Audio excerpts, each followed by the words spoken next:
Doctor Rao's dental ఛానల్కి స్వాగతం, సుస్వాగతం. ఈ మధ్యకాలంలో అధునాతనమైన డెంచర్స్ రావడం అనేది జరిగింది. అంటే వీటిని ఫ్లెక్సిబుల్ డెంచర్స్ అంటారు అన్నమాట.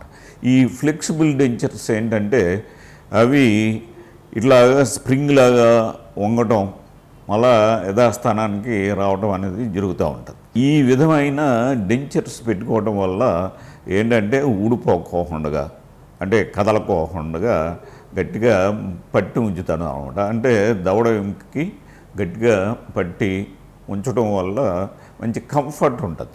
కాబట్టి ఈ విధమైన డెంచర్స్ని వాడటం వల్ల మీకు ఏ విధమైన డిస్కంఫర్ట్ ఉండదు. కాబట్టి ఈ విధమైన డెంచర్లు అంటే ఫిక్సిబుల్ డెంచర్స్, ఇప్పుడు రిమూవబుల్ డెంచర్స్ ఉన్నాయి. ఆ రిమూవబుల్ డెంచర్స్ స్థానంలో ఈ ఫ్లెక్సిబుల్ డెంచర్స్ని మీరు కట్టించుకున్నట్లయితే చాలా కంఫర్ట్గా ఉంటుంది. కాబట్టి ఈ విషయాన్ని గమనించి ఈ విధమైన డెంచర్స్ని తీసుకోవడం వల్ల మీకు లాభం ఉంటుందని నేను కోరుతా ఉన్నా.